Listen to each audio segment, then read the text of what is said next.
तो एवरीवन, आज का टॉपिक है वैदिक धर्म। ये टॉपिक बीए पार्ट फर्स्ट के फर्स्ट पेपर से लिया है और इस टॉपिक में हम स्पेशली अध्ययन करेंगे वैदिक काल में और या फिर ऋग्वैदिक काल जिसे कहें, उसमें लोगों की धार्मिक स्थिति क्या थी, लोगों के धार्मिक विश्वास क्या थे, धर्म के संबंध में किन शक्तियों में उनकी आस्था थी, किन देवताओं में वे विश्वास करते थे और किन विशिष्ट देवताओं की पूजा सर्व प्रमुख थी और प्रसिद्ध थी। वैदिक धर्म की अगर बात करें तो इसे हम दो भागों में बांट सकते हैं। जैसे वैदिक काल को दो भागों में बांटते हैं, ऋग्वैदिक काल और उत्तर वैदिक काल। उसी तरीके से धर्म को भी दो भागों में बांट सकते हैं, ऋग्वैदिक या पूर्व वैदिक धर्म और दूसरा उत्तर वैदिक धर्म। इन दोनों में ज़्यादा डिफरेंस नहीं है, थोड़ा सा अंतर आ जाता है। जैसे उत्तर वैदिक काल में धर्म का स्वरूप थोड़ा जटिल हो जाता है ऋग्वैदिक काल की तुलना में। देवताओं के जो देवताओं का जो मंडल था उसके अंदर भी थोड़ा सा चेंज आ जाता है, प्रमुख देवता जो थे उनमें थोड़ा सा चेंज आ जाता है, बाकी बहुत ज़्यादा डिफरेंस दोनों में नहीं है। तो अभी जो अब हम अध्ययन कर रहे हैं उसमें ऋग्वैदिक धर्म की सामान्य विशेषताओं पर हम चर्चा करेंगे। और ऋग्वैदिक धर्म में ऋग्वैदिक काल के जो लोग थे उनके द्वारा प्राकृतिक शक्तियों का दैवीकरण किया गया, अर्थात प्रकृति जो थी उसमें जितनी भी चमत्कारिक शक्तियाँ कार्यरत थी उन सबको उन्होंने देवता स्वीकार कर लिया या उनमें देवताओं का अंश उन्होंने माना। कोई भी जो धर्म होता है उसकी मान्यता के पीछे दो ही रीज़न्स होते हैं। पहला, अगर उस चीज़ से लोगों का कोई हित साधन हो रहा है, लोगों के किसी हित की साधना हो रही है, या फिर लोगों में उस चीज़ से भय व्याप्त हो रहा है। जो प्राकृतिक शक्तियाँ थी, जैसे आंधी तूफान आ रहा है जिसके द्वारा विनाशकारी गतिविधियाँ संपन्न हो रही हैं, जैसे बाढ़ आ गई नदियों के द्वारा, या फिर बादलों का फटना हो गया, या तेज़ हवा आंधी चल गई, इस तरीके से। और कुछ जो हैं इन्हीं प्राकृतिक शक्तियों के द्वारा लोगों के हित में जो कार्य होते हैं, जैसे बारिश हुई जिसकी वजह से उपज होगी, लोगों को अनाज मिलेगा, नदियां हैं उनसे सिंचाई का कार्य हो रहा है। तो और इसी तरीके से हवा जो है लोगों को प्राण वायु के रूप में लोगों की जीवन के लिए बहुत आवश्यक है, जल उनके पीने के लिए आवश्यक है। तो दोनों चीज़ें, जिन चीज़ों से लोगों को फ़ायदा हो रहा है और दूसरा जिन चीज़ों से या जिन शक्तियों से लोगों में भय व्याप्त हो रहा है, दोनों को उन्होंने ईश्वर का प्रतिरूप स्वीकार कर लिया, दोनों में देवताओं का अंश उन्होंने माना। इसी को कहते हैं दैवीकरण कर देना किसी भी चीज़ का। तो प्राकृतिक शक्तियों का वैदिक काल में लोगों के द्वारा दैवीकरण कर दिया गया। वैदिक धर्म जो है बहुत ही सादा और सरल धर्म है। प्रकृति के इन चमत्कारों को देख करके उन्होंने इनमें देवताओं की प्रतिष्ठा कर दी। इसी तरीके से इस दैवीकरण के साथ ही आर्यों का जो धर्म है, जिसे वैदिक धर्म कहते हैं, उसका प्रारंभ माना जाता है। दूसरा, ऋग्वैदिक आर्य जो थे वो बहुदेववादी थे। उन्होंने बहुत से देवताओं की परिकल्पना की। एक सर्व प्रमुख ईश्वर के बारे में भी उन्होंने आगे चल कर के प्रतिपादन किया इस सिद्धांत का भी कि एक ही ईश्वर होता है, लेकिन उन्होंने बहुत से देवी देवताओं की परिकल्पना वैदिक काल में उनके द्वारा की गई, क्योंकि प्रकृति जो थी उसमें बहुत सी शक्तियाँ पाई जाती थी, बहुत सी शक्तियों को उन्होंने देवता मान लिया। तो यहाँ बहुदेववाद का प्रचलन हुआ। इन बहुदेववादी जो जितने भी देवता थे ये सारे, उन सबको इन्होंने आगे 3 वर्गों में बांटा था: आकाशवासी, पृथ्वीवासी और अंतरिक्षवासी। तीसरा है, इन देवताओं का ऋग्वैदिक आर्यों के द्वारा मानवीकरण कर दिया गया, अर्थात ये जो देवता थे उनमें मानवीय गुणों को देखा गया, उनकी परिकल्पना मानव के रूप में की गई, उनका स्वरूप जो है मानव के अनुसार लोगों के द्वारा परिकल्पित किया गया। उनमें जैसे मानव के द्वारा जो भी कार्य किए जाते हैं, मानव में जितने भी गुण पाए जाते हैं, नैतिक गुण हो या फिर उनके शारीरिक गुण हो, उन सब गुणों को जो है इन देवताओं में आरोपित ऋग्वैदिक आर्यों के द्वारा कर दिया गया। नेक्स्ट है स्तुति, आराधना और यज्ञ। ऋग्वैदिक आर्य जब देवताओं की प्रार्थना करते थे, देवताओं की पूजा करते थे, तो उनके द्वारा जो है मंत्रों के द्वारा, मंत्रों का उच्चारण करके या देवताओं की देवताओं के लिए बहुत से गीतों की रचना की गई, बहुत से मंत्रों की रचना की गई और उनको बोल करके उनका आह्वान किया जाता था। इसके अलावा ऋग्वैदिक आर्य जो थे उनके द्वारा यज्ञ भी किया जाता था। इन यज्ञ और स्तुति के द्वारा वे देवताओं को प्रसन्न करने का कार्य करते थे। देवताओं से 100 वर्ष की आयु, धन धान्य और विजय इत्यादि की कामना करते थे। उनका धर्म बहुत सरल था, वो सिर्फ भौतिक आकांक्षाएं, इच्छाएं जो होती थी उनकी पालना के लिए देवताओं से प्रार्थना किया करते थे। ये जो यज्ञों का स्वरूप था वो भी बहुत ही सरल हुआ करता था। प्रत्येक गृहस्थ व्यक्ति जो होता था वो स्वयं यज्ञ संपन्न करता था अपने व्यक्तिगत तौर पर। बहुत बड़े बड़े यज्ञों का आयोजन नहीं किया जाता था जिसमें बहुत पुरोहितों की आवश्यकता भी नहीं होती थी। इसीलिए कहा जाता है कि ऋग्वैदिक जो धर्म था वो बहुत ही सरल और संपन्न था। यज्ञों का स्वरूप जो था वो भी बहुत ही सादा था इस समय। ऋग्वैदिक धर्म की जो सर्व प्रमुख विशेषता मानी जाती है उसे ऋत कहते हैं। ऋत की अवधारणा ऋग्वैदिक चिंतन की सर्वोच्च कल्पना मानी जाती है। इसमें कहा ऋत से जो तात्पर्य है वो नैतिक नियम और व्यवस्था से है। प्रकृति या ब्रह्मांड की व्यवस्था, उसके नियम, सूर्य, चंद्र, ग्रह, नक्षत्र, ऋतुएं, इन सब की जो नियमित रूप से एक गति होती है और बार बार इनकी आवृत्ति होती है, यानी इनका परिवर्तन एक क्रम से होता है। जैसे सर्दी के बाद गर्मी आना, बारिश आना, फिर सर्दी आना, तो पूरा जो क्रम है वो चलता रहता है। सूर्य का आना, सूर्योदय होना, दिन होना, फिर सूर्यास्त होना, फिर रात होना, ये पूरा जो है ब्रह्मांड में एक चक्र जो है प्रत्येक गतिविधि में चलता रहता है। ये संभव होता है ऋत की वजह से। इसीलिए ऋत जो है उसे नैतिक जगत की जो व्यवस्था है उसका नियामक माना जाता है।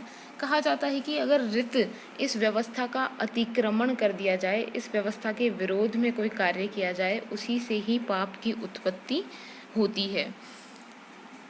ऋत जो है उसके संरक्षक के रूप में वरुण को स्वीकार किया गया है और वरुण को ऋतस्य गोपा यानी ऋत का संरक्षक कहा गया है। नेक्स्ट है ऋग्वैदिक धर्म में परलोक संबंधी विचार। ऋग्वेद में मोक्ष का कोई उल्लेख नहीं किया गया है, जिससे ये पता चलता है कि अभी इस समय मोक्ष की अवधारणा जो थी उसका प्रतिपादन नहीं हुआ था। लेकिन ऋग्वेद में आत्मा की अमरता का संकेत मिलता है। किसी श्लोक में कहा गया है कि ये जो आत्मा है स्वयं अमर है पर मरणशील गृह यानी शरीर में निवास करती है। यानी इस समय तक ऋग्वैदिक आर्य जो थे उनमें आत्मा की अमरता के प्रति जो है उनमें जागृति आ चुकी थी, या उनमें ये चिंतन कर चुके थे वो कि आत्मा जो है वो अमर होती है। इसके अलावा ऋग्वेद में यम को पितृलोक का अधिपति यानी मृत्यु लोक जो है उसका अधिपति माना गया है। ऋग्वेद में नरक के बारे में कोई स्पष्ट धारणा नहीं मिलती है, लेकिन पापियों को विभिन्न प्रकार से दंडित किए जाने का उल्लेख मिलता है। जैसे ऋग्वेद में एक जगह कहा गया है कि वरुण देवता जो हैं वो पापियों को गहरे गड्ढे में धकेल देते हैं। और इन सब एग्जाम्पल्स जो दिए गए हैं पापियों को दंडित करने के, उनसे पता चलता है कि शायद नरक जैसी कोई व्यवस्था उस समय भी विद्यमान होने में विश्वास किया जाता था। तो नरक का स्पष्ट वर्णन नहीं मिलता, लेकिन संकेत मिलते हैं नरक जैसी किसी अवधारणा के उस समय में भी। अब ऑलरेडी मैंने बताया कि जो बहुदेववाद में विश्वास करते थे ऋग्वैदिक आर्य, तो देवता जो जितने भी थे, बहुत से देवताओं को उन्होंने 3 भागों में बांट दिया। पहला था आकाशवासी, इसके अंदर जो देवता थे उनका नाम इसमें लिखा हुआ है, जैसे वरुण हो गए, दोस्त, मित्र, सूर्य, पूषण, विष्णु, अदिति, उषा इत्यादि। इन सब देवताओं के बारे में कहा जाता था कि ये आकाश में निवास करते हैं। दूसरे हो गए अंतरिक्षवासी। इस वर्ग में इंद्र, रुद्र, मारुति, वात यानी हवा और पर्जन्य यानी बादल इत्यादि देवता जो हैं वो शामिल किए गए। फिर आए पृथ्वीवासी। पृथ्वीवासियों में अग्नि, सोम, पृथ्वी स्वयं और बृहस्पति, सरस्वती इत्यादि देवता जो हैं उन्हें पृथ्वी पर निवास करते हुए माना गया। इस तरीके से इन सभी देवताओं को इन 3 भागों में विभाजित करके ऋग्वैदिक आर्यों द्वारा इनकी पूजा की जाती थी। अब मैंने ऑलरेडी बताया कि जैसे बहुदेववाद में विश्वास करते थे, लेकिन धीरे धीरे जब ऋग्वैदिक आर्यों के चिंतन का विकास हुआ तो धीरे धीरे उनमें एकेश्वरवाद और परम तत्व की जो अवधारणा थी उनका भी विकास हुआ। इससे पता चलता है कि वो एकेश्वरवाद यानी एक ईश्वर की परिकल्पना में विश्वास करते थे। यानी उनका मानना था कि ईश्वर एक ही है और उसके विभिन्न स्वरूप विभिन्न देवताओं के रूप में पाए जाते हैं, हालांकि वे सभी एक ही होते हैं। ऋग्वेद में जैसे कहा गया है कि सत्य जो है वो एक ही है और विद्वान उसे अनेक नामों से पुकारते हैं। यानी ईश्वर एक है लेकिन उसे विभिन्न इंद्र, मित्र, विष्णु, पूषण, अदिति, उषा इत्यादि इन सभी नामों से अलग अलग रूपों में पुकारा जाता है। फिर उन्होंने कहा कि ये जो एक ईश्वर है उसे उन्होंने अलग अलग नाम दिया। कहीं उसे विश्वकर्मा बोला, कहीं प्रजापति बोला, कहीं विराट पुरुष बोला। इसी विराट पुरुष से उन्होंने 10वां जो मंडल है ऋग्वेद का उसमें पुरुष सूक्त में उन्होंने 4 वर्णों की उत्पत्ति का उल्लेख भी किया है। तो ये जो परम तत्व था उसे इन्होंने नाम दे दिया प्रजापति या विराट पुरुष। अब आगे चल करके जब और इनके ऋग्वैदिक कार्यों के चिंतन का विकास हुआ तो इस एक परम तत्व को उन्होंने निर्गुण रूप में स्वीकार किया। सगुण और निर्गुण 2 स्वरूप होते हैं। सगुण जो है उसके अंदर ईश्वर को साकार रूप में माना जाता है और निर्गुण जो है उसमें ईश्वर को कोई आकार नहीं, कोई रूप नहीं के रूप में स्वीकार किया जाता है कि उसका कोई आकार नहीं है, उसका कोई रूप नहीं है, उसमें कोई गुण नहीं है, उसे देखा नहीं जा सकता। तो इस तरीके से ऋग्वैदिक आर्य जो हैं उन्होंने अब इस परम तत्व को निर्गुण स्वरूप में स्वीकार किया और इसका उल्लेख ऋग्वेद के नासदीय सूक्त में प्राप्त होता है। जैसे उसमें लिखा गया है कि सृष्टि के आदिकाल में यानी सृष्टि का जब प्रारंभ हुआ न तो उस समय सत्य था, न असत्य था, न वायु थी, न आकाश था, न मृत्यु थी, न अमरता थी, न रात और न दिन था। एक वायु रहित स्थिति थी